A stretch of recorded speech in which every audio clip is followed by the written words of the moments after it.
Hi people, I'm sitting here with Diary of Dreams at Summer Event Belgium. Welcome to Belgium. Can you please give some impressions of this event here? Thank you very much for having us. Thank you for welcoming us. Impressions of the festival so far, we have a very nice backstage room, that's for sure. I like the venue, I like the people so far. Everybody's been really very warm and welcoming, and the whole surrounding is really nice. We love to play here. We've a long history in Belgium.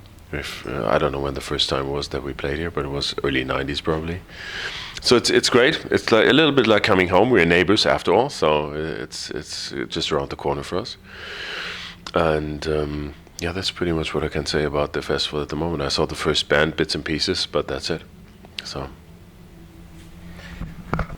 I'm very curious about the influences of the band. Maybe direct influences, other bands are like similar bands, or maybe not that similar. And also indirect influences, maybe like a horror movie or something that passed. So maybe you can shortly explain this?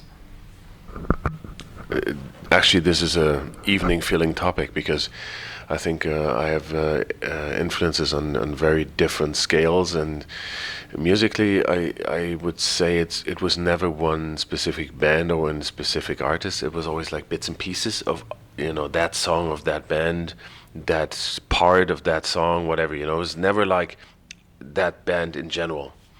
And lyric-wise, it was the early expressionists in Germany that was especially what inspired me lyric-wise, in German lyrics. And in my childhood, I was raised classically, with classic music only.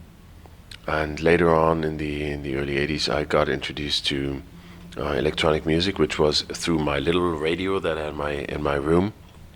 And so my brother always was listening to Beatles and John Lennon stuff. So I had these three worlds basically. I had the classical, you know, Britpop stuff, I had the classical music, and I had my electronic stuff that I heard on the radio. And at some point I was thinking that maybe it would be great to combine this classical world with this electronic stuff. And that was basically what I was looking for in the early days, and I think I still try to do that. I think it's a good mixture. It just makes a lot of sense to have the authenticity, the purity of actual instruments combined with electronic stuff. That's my world. Then a question I always ask to everybody on my YouTube channel. Suppose you're on a desert island, you can only listen to 3 albums, you don't have internet, no radio, no television, you can listen to either 3 CDs or 3 vinyls. Which ones would you listen to? I guess I would probably go with the classics that have always meant a lot to me. And number 1 would for sure be Kate Bush, Hounds of Love.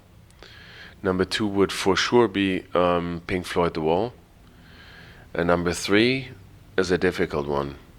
Maybe one of my own albums, just to remember this stuff. Hell in Eden, maybe, or Negredo, something like that. Probably one album of my own, just to be able to remember how it sounded.